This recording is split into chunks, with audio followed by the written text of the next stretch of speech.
What Were They Like is a really quite famous poem written in 1971 as a protest against the Vietnamese War, which lasted from 1954 to 1975. This started out as a civil war between the north and the south of Vietnam. However, the south received support from Western countries, most notably the United States of America, because it was capitalist, whereas the north was communist, and the attempt was to stop the spread of communism at that time, which was seen as a great evil. North Vietnam was supported by communist China, so two superpowers were lending their might to this bloody conflict, and there were millions of casualties. 500,000 American soldiers fought there and were brutal towards their enemy and towards the women and children of North Vietnam. After years of this conflict and no apparent resolution, a huge anti-war movement, an anti-Vietnam War movement, developed. You can see images of it here.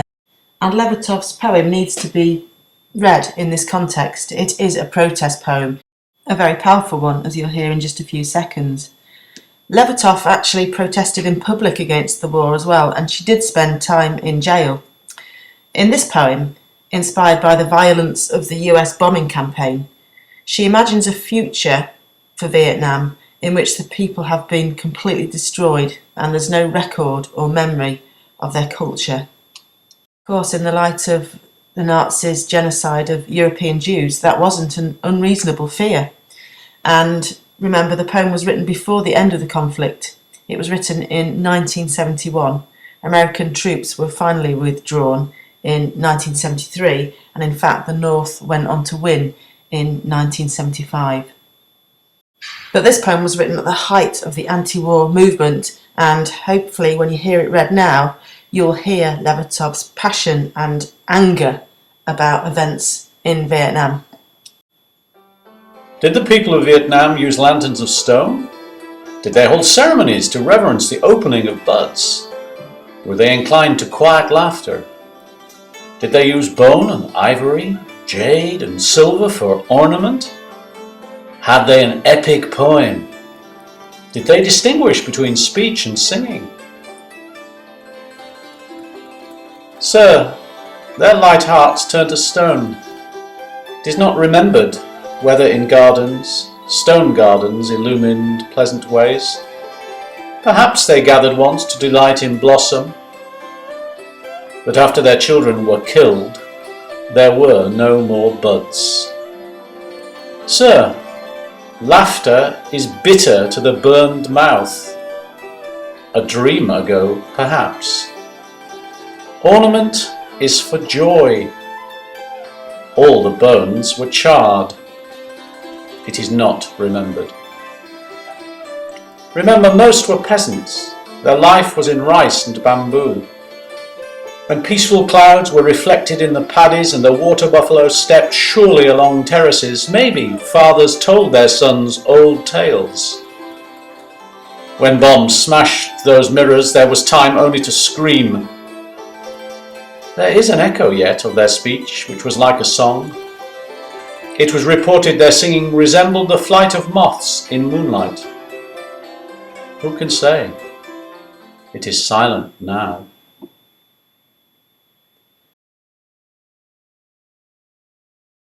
This is obviously a poem written in free verse. There's no rhyme scheme, there's no regular rhythm. Rather, we're hearing two voices in what's essentially a question and answer format. In the first of the two stanzas, we hear the 6 questions, and the second stanza comprises the 6 replies to those questions. We don't know who the questioner is, but we can infer that this is some kind of American journalist looking for information for an article about Vietnamese culture.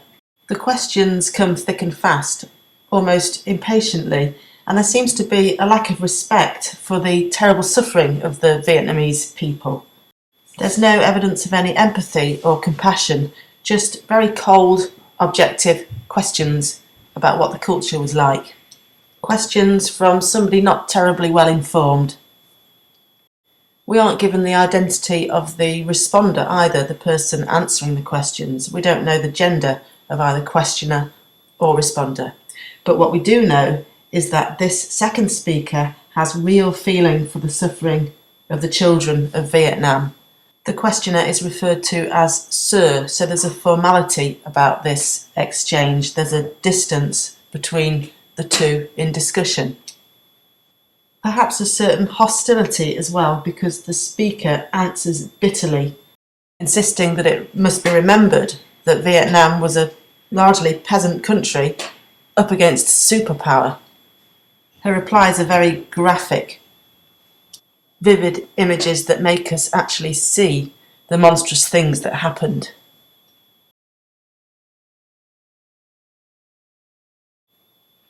So here are the 6 questions that open the poem. Very unusual in poetry to see numbers appear like this, but they are numbered, which adds to this cold, objective tone that's established in the opening stanza.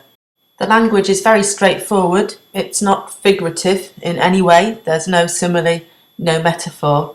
It's just a series of questions. Levertov has, though, selected the finest aspects of traditional Vietnamese life as the subject of the questions. And that's her way of reminding readers just what's been lost due to this war. So the opening question is one about lantern stones, a beautiful object. Notice as well the way Vietnam is written there. That underlines the questioner's ignorance, his lack of real understanding. He doesn't even know how to write Vietnam or to say it. So the first question is about stone lanterns, and then we have one about religious worship or a religious ceremony. There's one about laughter, one about ornaments, one about poetry, one about song. So we can infer from these questions that traditional Vietnamese life was gentle, creative, spiritual, peaceful, infinitely civilized and precious.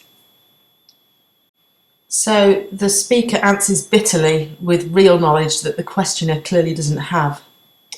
This stanza injects real feeling into the poem, real passion. This is a voice of experience.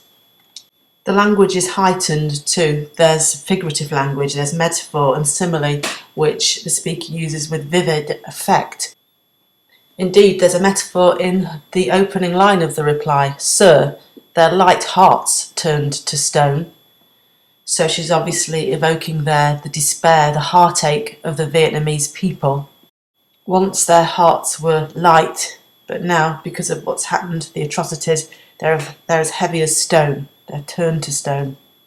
There's a definite hint of reproach in the next 2 lines, where the speaker's suggesting that gardens, stone gardens, are not what's remembered in this context.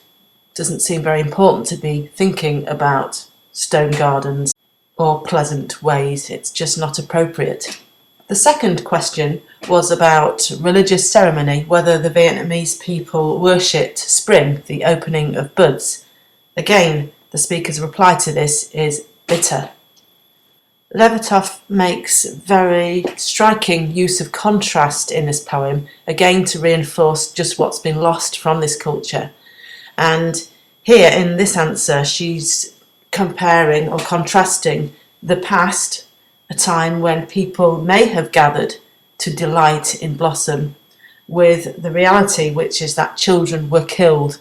And again, an aching sense of anguish, despair, and as I say, loss is reinforced through those very contrasting images. The war meant there were no more buds, so there was no longer any delight in the spring in its promise. The war ended everything. You need to know that US troops used a substance known as napalm in the Vietnam War. That was a ghastly mixture of things like gasoline and benzene, which created a jelly-like substance. And when that substance was ignited, it stuck to practically anything and burned for up to 10 minutes. So the effects of napalm on the human body were unbearably painful and almost always caused death. The third question, if you remember, was about laughter. And the speaker's answer here is making reference to napalm attacks. Laughter is bitter to the burned mouth. That alliterated b sound emphasising her anger. The imagery around burning continues in the fourth answer. Here the speaker makes reference to charred bones. The question, of course, was about ornaments and what they were made of. She's saying that charred bones are not great for making objects of joy out of. Again, the joy of the past, the creativity of the past, contrasted with the horror of the present. Notice the repetition of the word remember in this reply, a word which appears elsewhere in the poem as well, so definitely emphasise this idea of memory. The question this is replying to is the one about poetry. Had they an epic poem? The reporter asked in the first stanza. In her reply, the speaker paints a picture of the simple peasant lifestyle that Vietnamese people lived, and we get here a sense of the sheer unfairness of all of this, that these people who simply and peacefully went about growing their crops should suddenly have the bombs and napalm of superpowers raining down on them. The speaker's response to question 5 about poetry concludes with this line: when bombs smashed those mirrors, there was time only to scream. So here the paddy fields are being described metaphorically as mirrors reflecting the sky. But when bombs fell in those fields, smashed up the mirror, then there certainly wasn't any time for fathers telling their sons old tales as they may have done in the past. All they could do was scream. So again, contrast, poetry, storytelling of the past, gone and replaced with screams. The 6th question from the reporter was about the difference between song and speech, implying that the Vietnamese people spoke in a very musical, song-like way.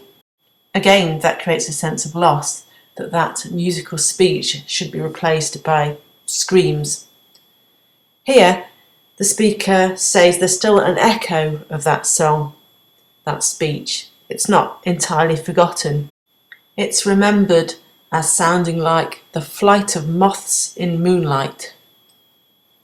This image evokes the beauty, softness and fragility of the Vietnamese people and their voices. But in the final devastating sentence of the poem, it is silent now. So those voices we'll never hear again. A key theme in the poem is the brutality of war.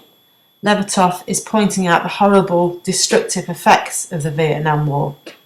American weapons which burnt bones and killed children are evoked in the poem. Like all wars, it produced screams, not art. Another theme is perhaps the foolish ignorance of American society, or some elements of it. The questioner represents the uninformed American, the one who doesn't know enough about what his or her country is doing to other countries. So Levertov is mocking the attitude of the curious questioner. She creates the impression that he really should have known more about Vietnam. At least learn to spell it if you're going to be doing an article about it. This relates closely to the brutality of war theme, of course, but we need to remember as well that in armed conflict, whole cultures are destroyed, and in this poem we see the Americans have destroyed the agricultural system, jewellery, ceremonies that the Vietnamese people were known for. Worse, they burned their children. Another key theme is, of course, the beauty of Vietnam before the war. The first section portrays a colourful and gentle rural way of life before the bombs and the burning destroyed it all. The Vietnamese people had songs, ornaments, culture and joy. And of course Levertov reminds us of that because she wants to feel a profound sense of loss and waste. Of course, what Levertov didn't know was that the people were to prove more resilient than perhaps she ever imagined. And because of that, her fears for the loss of a whole culture didn't actually come true, and it lives on today.